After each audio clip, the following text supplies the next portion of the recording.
अस्सलाम वालेकुम, मैं हूं मिसबा गुल और आप देख रहे हैं neabold.tv।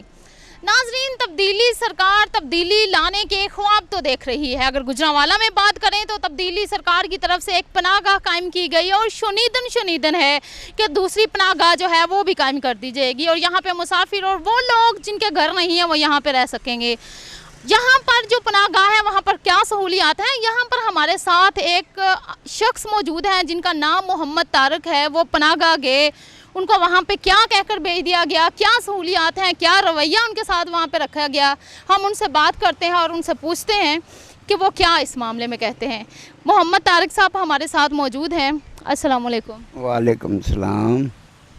अंकल कैसे हैं आप? और आप यहाँ पे मैंने देखा था कि आप रात को भी यहाँ पे लेटे हुए इसी रेडी के ऊपर लेटे होते हैं, तो आप पनाहगाह नहीं जाते जो गवर्नमेंट की तरफ से बनाई गई है गुजरांवाला में? हाँ जी, उन्होंने इनकार कर दिया था मुझे, तो उन्होंने कहा जी हम आपको नहीं रख सकते। मैं कहा जी ठीक है, नहीं रख सकते तो हम कहीं और चले जाते हैं। क्यों नहीं रख सकते, क्या वजह बताई उन्होंने? लगे जी क्या हमारे अफसरों का ये आर्डर है कि ये गाड़ी अंदर नहीं जा सकती। मैं कहा जी मैं गड्डी के बगैर थल्ले नहीं उतर सकता। मैं ये अगर उतर भी जावा, अगर मैं गड्डी बाहर खड़ी करना कि तुसी ध्यान रखोगे, उन्होंने कहा जी नहीं, असी गड्डी का ध्यान नहीं रखना, तुसी अपनी गड्डी के खुद जिम्मेदार हो। मैं कहा मैनू अगे किसी ने लैके दी है तो मैं भी खुआ के बह जाऊँ, मैंने फायदा कोई नहीं। क्या सहूलियात हैं? आप जब वहाँ पे गए तो आपको खाना वगैरह दिया गया, रहने के लिए वहाँ पे चारपाई वगैरह मुहैया की गई? कुछ भी नहीं सहूलत दी, कोई सहूलत ही नहीं दी, पानी का गिलास तक नहीं दिया, कोई सहूलत नहीं। वहाँ पे जो लोग रहते हैं क्या सहूलियात हैं उनको? उत्थे ਜਿਹੜੇ लोग आते ने वो अपना मतलब कि मंजी बिस्तरा लेंगे ने, वो शनाख्ती कार्ड दे के कि रोटी भी बाहरों खाते ने, चाह भी बाहरों पीते हैं। जिहड़ी जरूरत है उन्होंने बड़ा पेशाब छोटा पेशाब करना हो तो वो लैटरीन सामने बनी है, वो उत्थे जाते हैं, उत्थे 20 रुपये लेंदे ने जमादार, ते उन्होंने कोई सहूलत नहीं। जो वहाँ पे चारपाई वगैरह और बिस्तर वगैरह दिया जाता है पनाहगाह में, उनके पैसे लिए जाते हैं? नहीं, पैसे का नहीं, पैसे नहीं लेंदे। तो आप यहाँ पनाहगाह में रहने पे क्यों मजबूर हैं? घर नहीं है आपका? नहीं, मेरा घर नहीं है, घर बहुत तो मैं वहाँ क्यों जाता। आप चल नहीं सकते? क्या है आपकी टांगों को? मेरी टांगों को टाइफाइड बुखार से ख़राब हो गई, ये काम नहीं करता, मेरी खड़ा नहीं होया जाता मुझसे। वालिदैन जो हैं वो किधर हैं? आपके वालिदा किधर हैं, वालिद किधर हैं? माँ बाप फौत हो गए हैं, भाई बहन है कोई नहीं, अकेला हूँ। बहन भाई कितने थे आपके? एक बहन थी, एक भाई था, वो फौत हो गए हैं। तो उनकी औलाद जो है वो आपको साथ नहीं रखती, क्या कहती है वो? वो बस वो अपने बाल बच्चे में गुम है, मुझे वो कुछ नहीं समझते, कोई सहूलत नहीं, कोई भी वालिद या वालिदैन, मतलब जो भी अगर अब बात हो, जो वालिदैन होते हैं वे ये ख्वाब देखते हैं कि मेरा बेटा जो है वो इस काबिल हो कि उसको दूसरों के सामने हाथ ना फैलाना पड़े। तो आप इस तरह सड़क के ऊपर बैठे दूसरों के सामने हाथ फैलाते हैं, तो क्या करें, अब रोटी तो खानी है ना। अब गाड़ी है लिए ये किसी ने दे के दी, इसके बना तेल भी डालना है, सारा कुछ करना है, कपड़ा भी धोना है, नहाना भी है, हर चीज़ की ज़रूरत है ज़िंदा रहने के लिए। कभी ऐसा भी होता होगा कि पैसे नहीं होते होंगे, या फिर कभी ये दिन देखना नहीं पड़ा कि जिस दिन आपको कोई पैसे ना मिले हों और आप भूखे रहे हो? नहीं, ऐसी अल्लाह रहम करे, कोई ऐसी बात नहीं, अल्लाह का शुक्र है, गुजारे के लायक मिल जाते हैं, लोग रहम खा के दे जाते हैं। हाँ जी, यहाँ बड़े खुदा तरस लोग हैं, गुजरांवाला के लोग बहुत अच्छे हैं और बहुत एहसास करते हैं, मैं ख़ासकर मेरे जैसे आदमी होगा।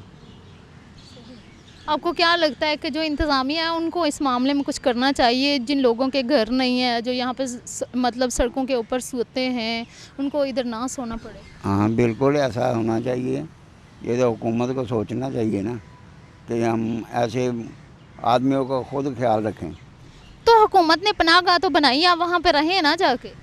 बस वो अपने अपने असूलों से, वो हर काम अपने असूल से कर रहे हैं।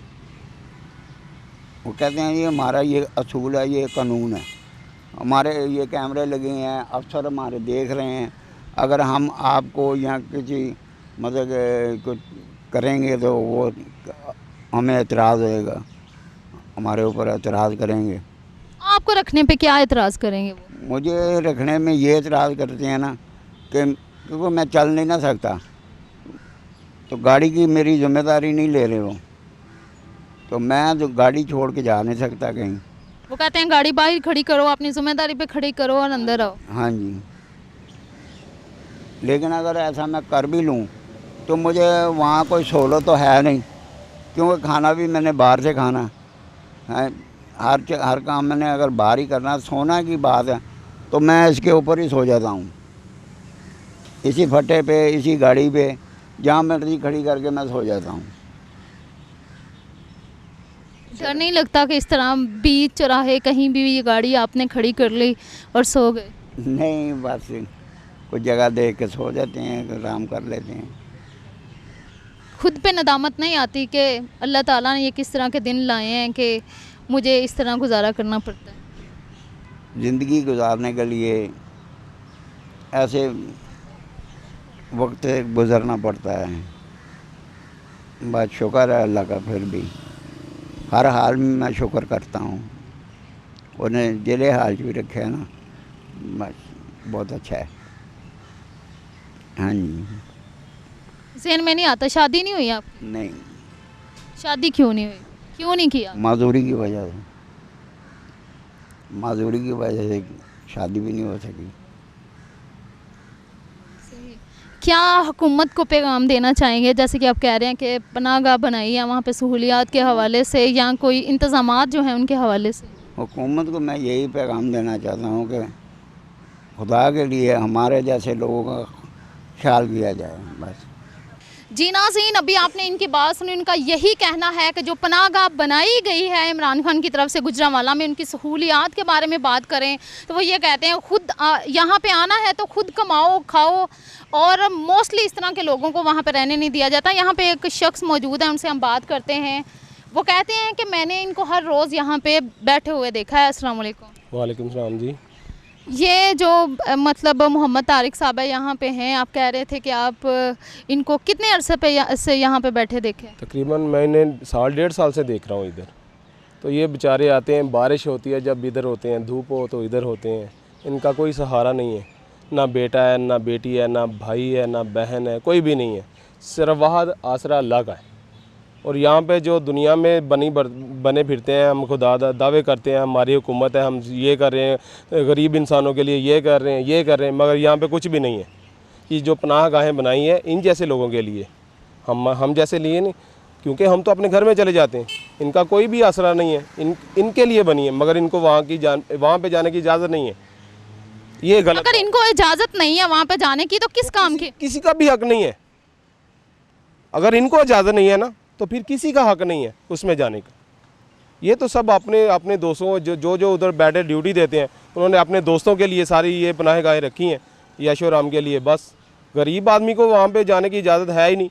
जाएंगे नहीं, बेड नहीं है, खाली नहीं है, बस। ये कसूर हुकूमत का है, इंतजामिया का? इंतज़ामिया भी तो गवर्नमेंट के साथ ही है ना, दोनों एक ही चीज़ है, इंतज़ामिया भी और गवर्नमेंट भी। इंतज़ामिया ना हो तो गवर्नमेंट क्या कर सकती है, गवर्नमेंट ना हो तो इंतज़ामिया क्या कर सकती है? कुछ भी नहीं। ये सारा मिली भगत से हो रहा है सारा, जो भी है इंतज़ामिया और गवर्नमेंट इकट्ठे हैं सारे। गरीब का कोई पूछने वाला नहीं है। कहते हैं कि जो पनाहगाह है वहाँ पे खाने का इंतज़ाम है, रहने का इंतज़ाम है, आप रह सकते हैं वहाँ पे, रह सकते होगे। वो भी जो जिनका तल्लक है, जिधर उनका तल्लक है ना, उन्होंने आके रहना है। खाने वगैरह की तो दूर दूर तक कहीं पर कोई बात नहीं है, जिन्होंने भी आना है अपना खाना है। अगर इस तरह के डिज़र्विंग लोग वहाँ पे रह नहीं सकते तो क्या करना चाहिए ऐसी पनाहगाहों का? आग लगा देनी चाहिए। ये गरीब आदमी है, बारिश होती है वो दरख्त के नीचे होता है, सर्दियों में दरख्त के नीचे होता है, गर्मी हो दरख्त के नीचे है, इनके लिए सब कुछ बनाया गवर्नमेंट, कह रही है हम गरीबों के लिए बहुत कुछ कर रहे हैं। क्या कर रहे हैं? नज़र तो कुछ नहीं है। नज़र भी आना चाहिए ना। ये एक पनाहगाह बना दी है, इसमें रोटी का दावा कर दिए, कहाँ है दिखाएं ज़रा। कहते हैं दूसरी पनाहगाह एक और बनाने जा रहे हैं हम गुजरांवाला में, इसका इफ्तिताह भी होगा। एक जो है वो बन चुकी है। पता नहीं ये लारी अड्डे में बनी है, वहाँ पे कोई अगर जाता है तो उनके अपने तलक वाला ही जाता है, बाहर से कोई बंदा नहीं जाता। अगर ये देखें ये लारी अड्डे के पास ही है ना, अगर इनको वहाँ पे जाने की इजाज़त नहीं है ना तो किसी को भी नहीं होनी चाहिए। अब ये बंद कर देनी चाहिए। खर्चा ही है ना ये गवर्नमेंट का अपने ऊपर डाल रही है, बंदे जो रखे हैं ड्यूटी पे। बकायदा फंड आते हैं, फंड लगते हैं, तो कहाँ है फंड? खा जाते हैं। एक मेरा गालिबन 15,000 18,000 रुपये बंदा रखा होगा, 10 लाख रुपये ऊपर से ग्रांट आती है, वो 10 लाख का पीछे रह जाती है, 18-15,000 रुपये नीचे आ जाता है बस। सफाई भी उधर इतनी कुछ नहीं होता, वो मैंने देखा उधर 1-2 बार, मैं वैसे गुजरा हूँ वहाँ से, वैसे गंद होता है अंदर। इनको साथ लेके वहाँ पे नहीं आप गए, उनको कहा होगा ये बंदा इस काबिल है, इसने यहाँ पे नहीं रहना, तो आप किसके लिए? ये नहीं हमने कहा, ये हमारी गलती है, ये हमारी गलती है, हम नहीं गए। ऐसे होना चाहिए, जब कहेंगे चले जाएंगे साथ, कोई बात नहीं। नाज़रीन, आपने इनकी बात सुनी। उनका यही कहना है कि जो पनाहगाह बनाई गई हैं हुकूमत की तरफ से, और ख़ास तौर पे गुजरांवाला में जो पनाहगाह बनाई गई है, अगर इस तरह के लोगों ने वहाँ पे नहीं रहना, उनको इजाज़त नहीं मिलनी, तो पनाहगाह को आग लगा देनी चाहिए। बनता भी यही है कि जहाँ पे कहा जाता है पनाहगाह में सहूलियात बहुत अच्छी हैं, यहाँ पे लोग रह रहे हैं, दूसरी पनाहगाह जो है वो बनने जा रही है, तो यहाँ पर सवालिया निशान हुकूमत पर भी उठता है और इंतज़ामिया पर भी उठता है कि हुकूमत एक तरफ दावे करती है, इंतज़ामिया एक तरफ तमाम जो सहूलियात हैं उनको ठीक होने के जो हैं वो नारे लगाती नज़र आती है। वहीं पर जो एक आम आदमी है जो वहाँ पर रहने पे मजबूर है, जिसके लिए रहने के लिए घर नहीं है, जो सड़कों पे सोते हैं, उनके लिए पनाहगाह में इस तरह की सहूलियात होनी चाहिए। कैमरामैन इमरान के साथ मिसबा गुल को इजाज़त दीजिए। अल्लाह हाफिज़।